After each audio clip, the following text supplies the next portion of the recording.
doy gracias a Dios que me permite todavía predicar la palabra de Dios a pesar de los achaques.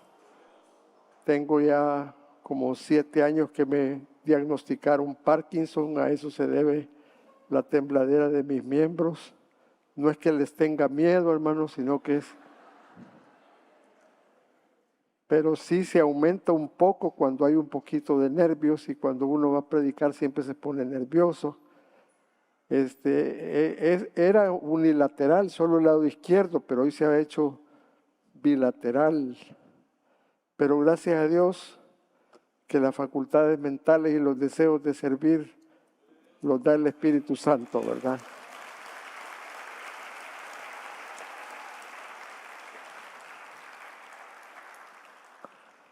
Bueno, vamos a leer la declaración de fe antes de orar por el mensaje. Si gustan lo leemos. 1, 2, 3. Soy un hijo de Dios, estoy ante el trono de la gracia, soy completamente perdonado, bendecido, favorecido y muy amado por el Dios de los cielos. Gracias, Jesús. Oramos.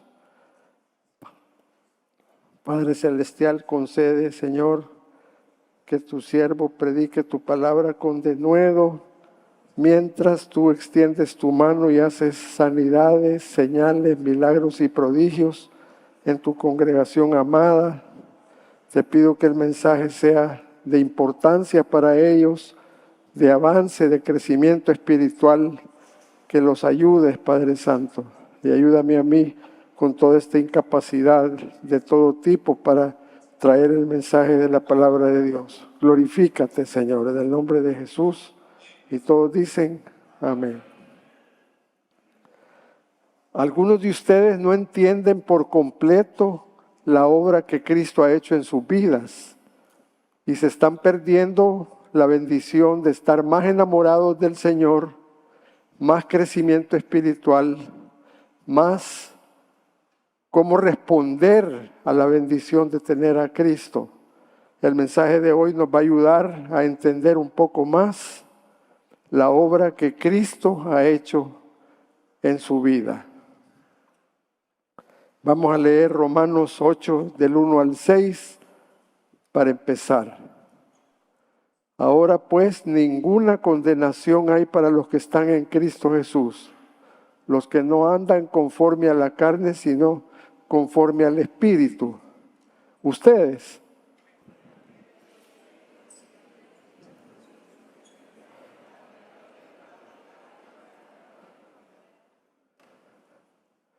porque lo que era imposible para la ley, por cuanto era débil por la carne, Dios, enviando a su Hijo en semejanza de carne de pecado, y a causa del pecado condenó al pecado en la carne.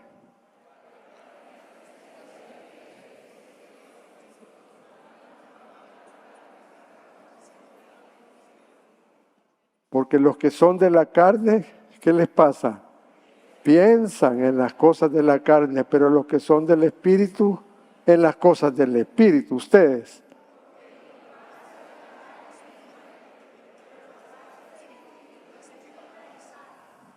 La carta a los romanos es distinta a todas las demás epístolas de Pablo, porque se está dirigiendo a una iglesia que él no había fundado. Él no fundó la iglesia en Roma, sino que fueron unos discípulos de él que en el día de Pentecostés se regaron por todos lados, llevaron el mensaje y se formó la iglesia de Roma. Entonces Pablo escribe esta carta a los romanos para estar seguros de que la congregación en Roma entendía bien los beneficios y entendía bien lo que es el Evangelio de Cristo y la obra de Cristo en sus vidas.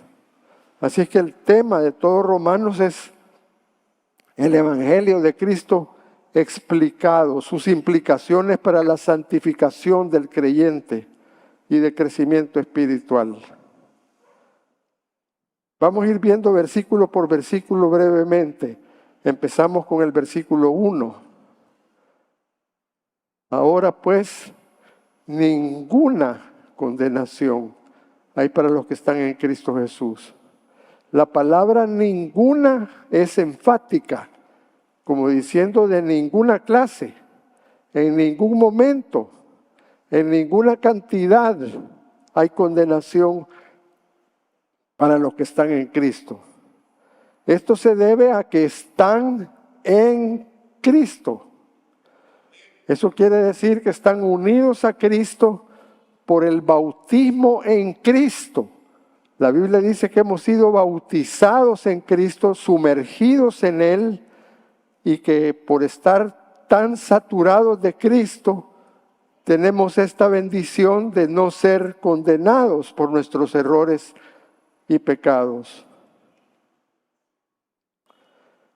Quiero enfatizar un poquito esto del bautismo en Cristo. Mire Romanos 6:3. ¿O no sabéis que todos los que hemos sido, qué? Oiga lo que dice, bautizados en Cristo. Si la palabra bautizado quiere decir sumergido, entonces ¿qué está diciendo? Que los cristianos hemos sido sumergidos en Cristo. ¿Eso qué quiere decir? Que toda la rectitud de Él, toda la perfección de Él nos ha sido imputada y nos ha sido atribuida, de tal manera que cuando Dios lo ve a usted, lo ve perfecto, como que nunca hubiera pecado, porque Cristo nunca pecó. No tenía naturaleza pecaminosa como nosotros, pero a pesar de eso fue tentado en todo, cumplió la ley con obediencia activa y con obediencia pasiva en la cruz del Calvario, y toda esa perfección de vida, su muerte en la cruz del Calvario y su resurrección, logró la aprobación total del Padre, y ahora eso se le atribuye a usted porque está sumergido en la perfección de Cristo. Se les cuenta como que han vivido una vida perfecta. Esto es bien útil para aquellos de ustedes que piensan que cuando cometen un pecado están en peligro de perder la salvación, o está en duda en realidad si son salvos o no son salvos. Dios cuando lo mira a usted lo mira perfecto, con un récord limpio de pecados pasados, presentes y futuros. Esto de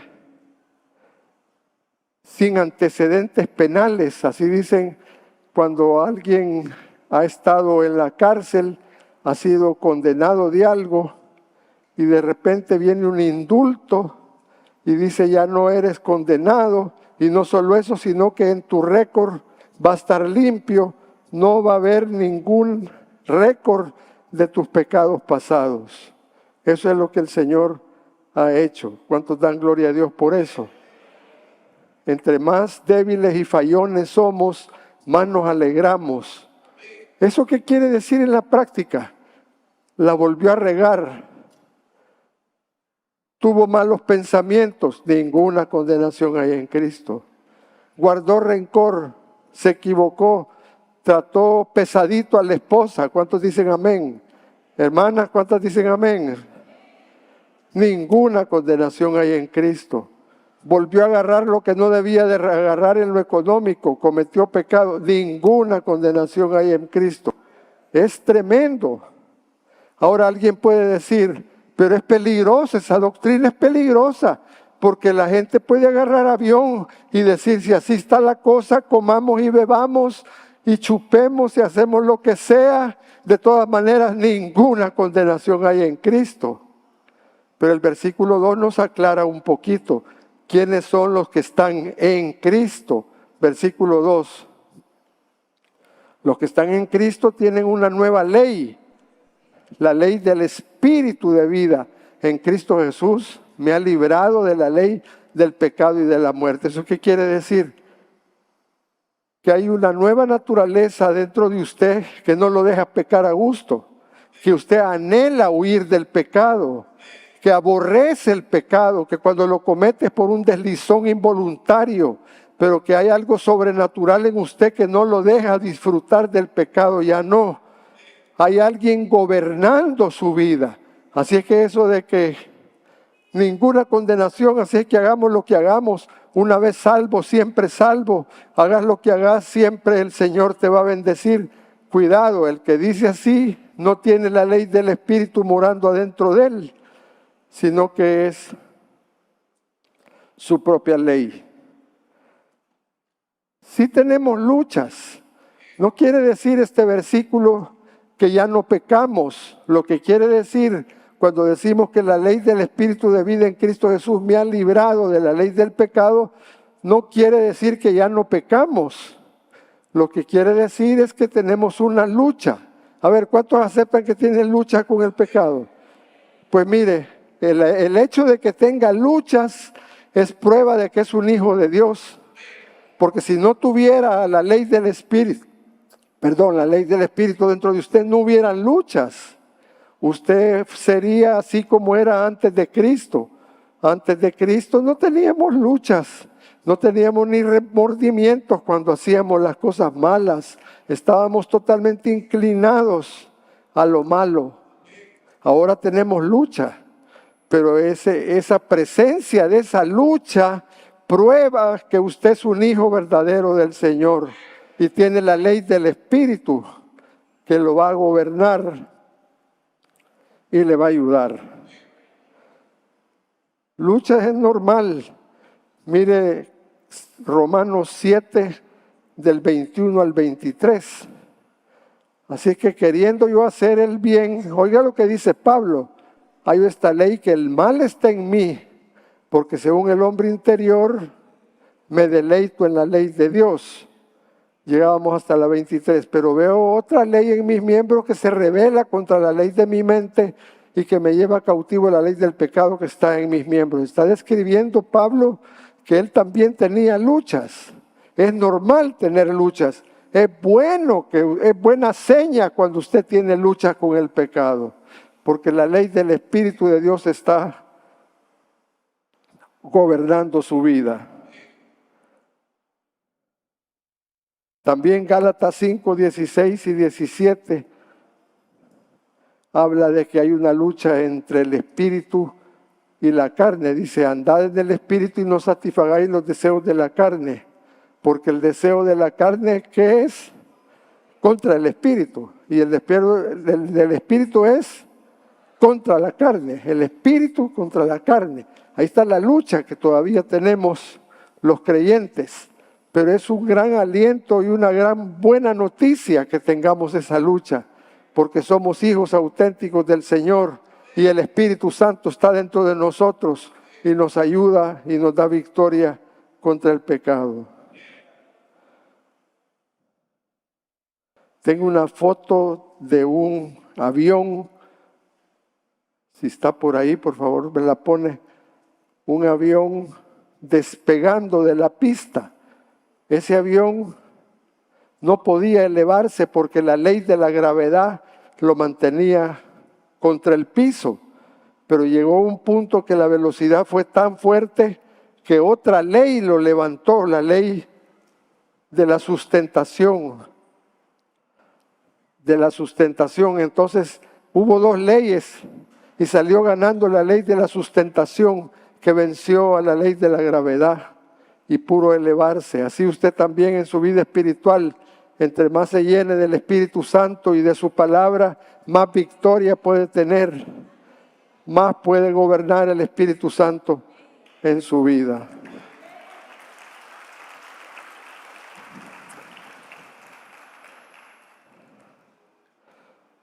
Dije mal, la ley de la aerodinámica venció a la ley de la gravedad. You know? Bueno,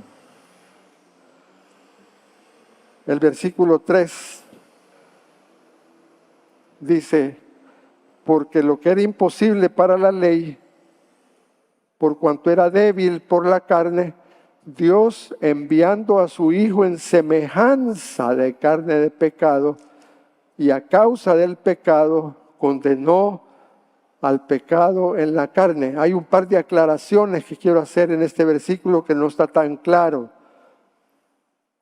Cuando dice que envió a su Hijo en semejanza de carne de pecado, quiere decir que Dios tomó la forma de un cuerpo humano semejante al nuestro, que está enmañado al pecado, pero en él no había naturaleza pecaminosa, no había pecado original en él.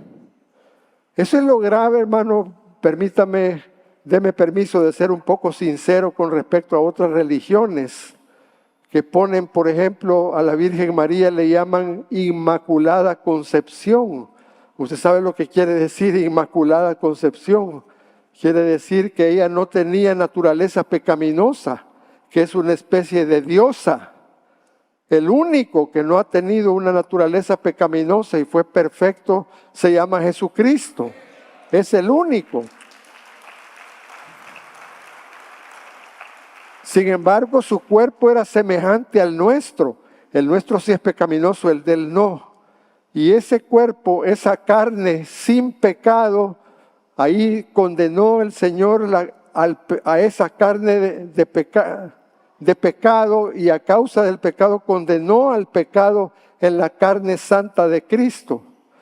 Ese sacrificio de Él en la cruz del Calvario fue valiosísima, porque jamás pecó y toda la ira de Dios cayó sobre Él para que usted y yo ahora tengamos victoria con el Espíritu Santo.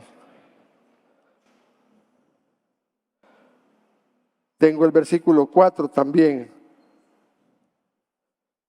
Dice, para que la justicia de la ley se cumpliese en nosotros, que no andamos conforme a la carne, sino conforme al Espíritu. Es importante andar conforme al Espíritu. Ya vamos a aclarar un poquito cómo se anda conforme al Espíritu.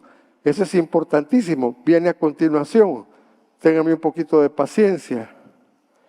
Pero le voy a decir, le voy a adelantar que cuando caminamos conforme al Espíritu tenemos victoria, aunque sea paulatina.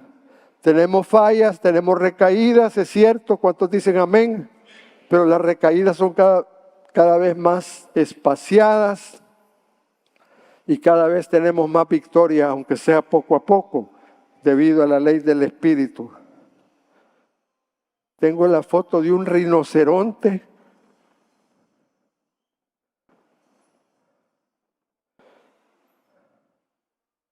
Una vez un elefante empezó a luchar contra un rinoceronte. Y claro, el elefante tenía ventaja sobre el rinoceronte por el tamaño, ¿verdad? El pobre rinoceronte quedó debajo del elefante cuando se encontraron los dos. Y el elefante a patadas lo sometió y quedó arrodillado, el rinoceronte quedó arrodillado debajo del elefante. Pero mire que el rinoceronte, nada tonto, hizo así. Volteó para arriba y con el cuerno le rompió el vientre al elefante y tuvo victoria sobre un animal más grande que él. Así usted también, cuando ve hacia arriba y busca a Cristo, la ley del Espíritu le ayuda, el Espíritu Santo le ayuda a tener victoria sobre el pecado. Por eso es importante andar en el Espíritu. ¿Cómo se anda en el Espíritu? Los versículos que siguen a continuación lo explican un poco. Versículo 5. Los que son de la carne, ¿qué hacen? Piensan en las cosas de la carne. Pero los que son del Espíritu, piensan en las cosas del Espíritu. Sus pensamientos son importantes. ¿De qué está llenando su cabeza y de qué está llenando su mente durante la semana? ¿Qué es lo que usted entretiene?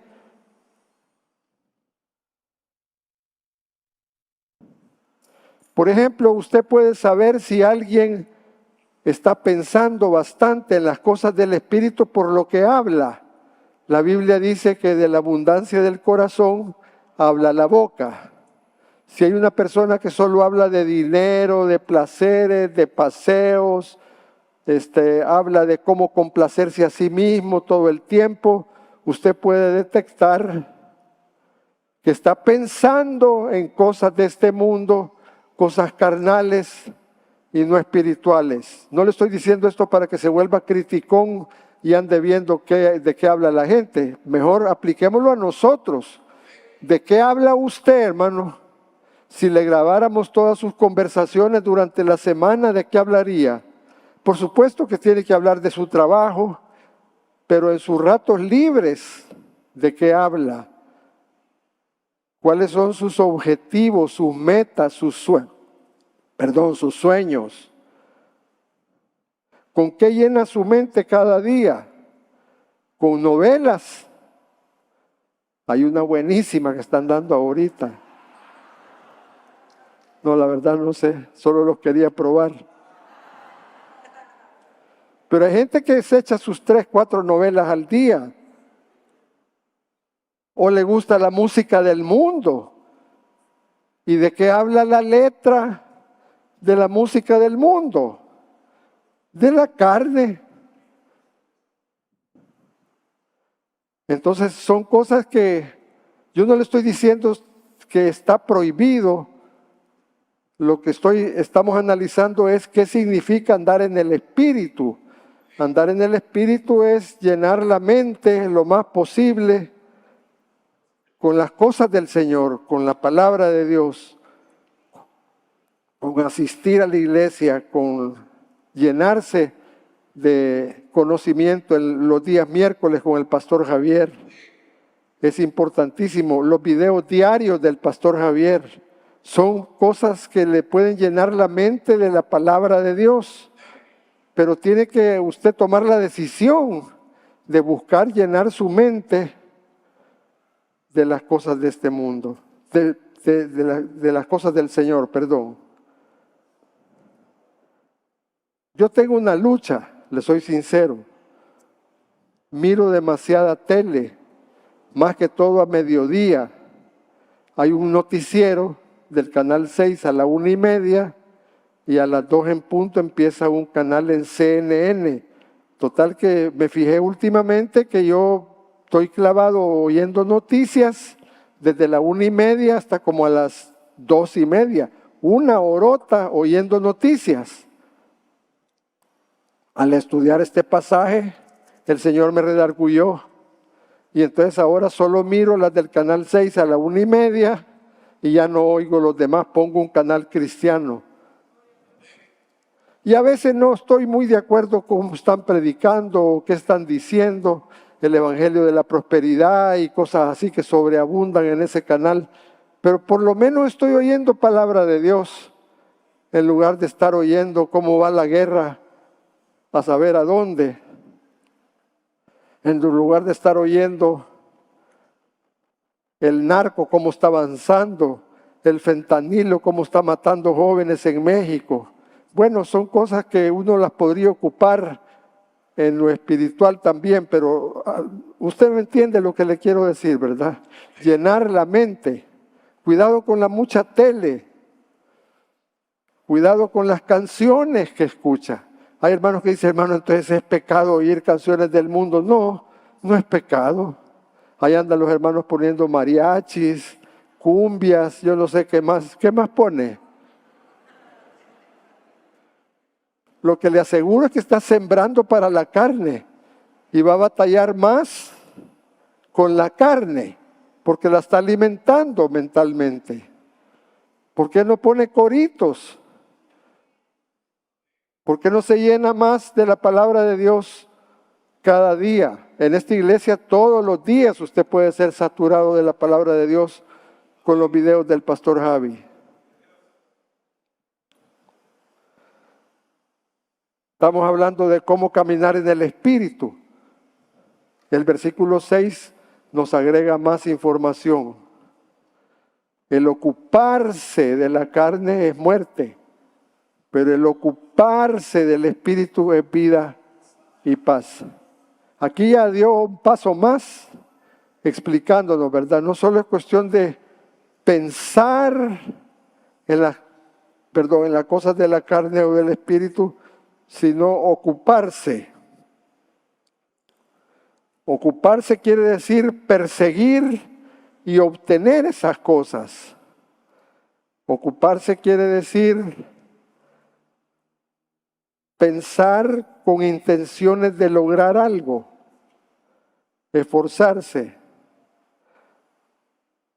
Ocuparse quiere decir que usted determina qué es lo que va a hacer con respecto a algo. Ocuparse es acción. No sé cómo está usted en eso, porque, digamos, por eso decíamos asistir a los cultos, invitar a nuevos, hablar de Cristo, abrir su casa para un live group, estudios de los martes y los miércoles, orar por los enfermos, ocuparse en las cosas del Señor. En palabras más sencillas, servirle a Dios. Yo no sé cuánto le sirve a Dios usted en esta iglesia, o si solo viene los domingos a escuchar un sermoncito chambón como el que está oyendo. Cuidadito, dicen amén, lo estoy vigiando. ¿Cuántos dicen amén? Solo quería saber. Ahí los espero a la salida. Pero chambón o no chambón es palabra de Dios. Y bueno sería que se ocupara siendo diácono, siendo maestro de escuela dominical, abriendo su casa para un life group, ocupando los dones que Dios ha dado. El otro día Javier nos aclaró que todos tenemos un don o varios dones del Espíritu. Y es una lástima que usted esté sentado, pasivo, en una iglesia donde se puede involucrar en algo.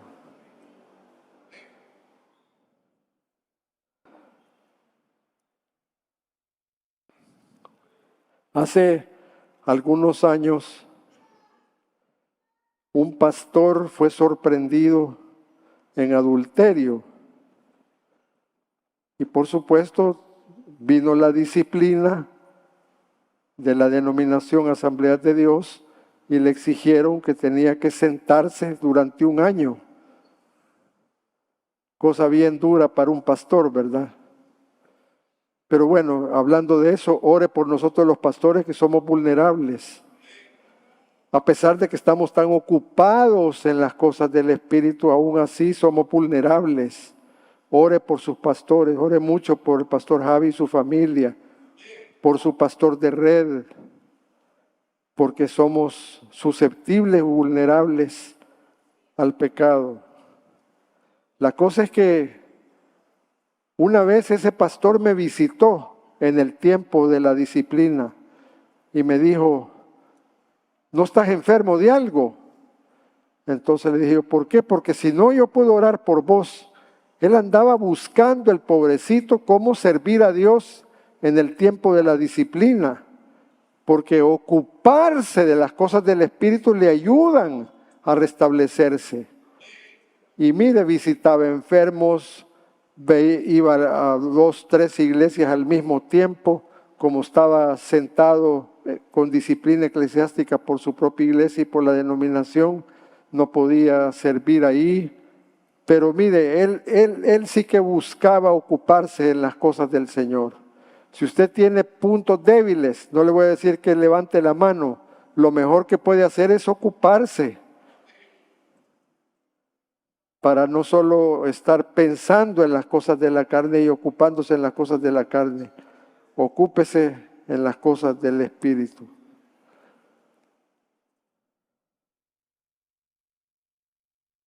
Bueno, dice el versículo 7, por cuanto los designios de la carne es muerte, pero el ocuparse del Espíritu es vida y paz. Usted quiere paz en su corazón, no la logra tener, está deprimido, deprimida. Ocúpese. Hay gente que dice, estoy deprimido, ya no quiero vivir, esta situación es demasiado difícil para mí. No, tiene que servir al Señor para mantener ocupada su mente. Una familia entera murió de un avionazo. La única que no quiso ir en la avioneta era la mamá. Perdió a sus 3 hijos y a su esposo. Y la recomendación, porque se estaba volviendo loca la pobre, imagínense esa carga, pero la recomendación de sus pastores fue, ocúpese más que nunca. Las personas que enviudan, las personas que pierden hijos, la salida a esa gran tristeza es ocuparse en las cosas del Señor. Y terminamos con el versículo 8. Y los que viven según la carne, el ocuparse de la carne es muerte, pero el ocuparse del Espíritu es vida y paz. Ese es el 6, yo quería el 8, si lo tiene. No sé si lo tiene, quizás no se lo di. No, yo le di hasta el 6, tiene razón. Ya le estaba dando cosas que ni le había pensado dar. Pero si queremos agradar a Dios, tenemos que ocuparnos. Ahí la tenemos. Los que viven según la carne no pueden agradar a Dios. Así que, hermano, la conclusión de este mensaje es, número 1, usted está seguro en Cristo. Cuando el Señor lo mira, ve la perfección de Cristo. Ninguna condenación hay para los que están en Cristo, sumergidos, bautizados en Cristo. Si usted se muere hoy, se va, ¿para dónde se va? Hay gente que duda, hay gente que dice, si no te portas bien, te vas a quedar en el rapto. No, hermano, usted va a entrar al cielo y se va a ir en el rapto por la perfección de Cristo, no por la suya. Por la perfección de Cristo. Cuando el Señor lo mira a usted, lo mira perfecto, porque la perfección de Cristo le ha sido imputada. Y eso no hay peligro de abusar de esa doctrina, no hay peligro, porque una nueva ley, estar en Cristo significa que una nueva ley del Espíritu gobierna su vida. Y siempre va a tener luchas, pero luchas que van tendiendo hacia la victoria progresiva. La clave es andar en el Espíritu, pensando en las cosas del Señor y ocupándose en las cosas del Señor.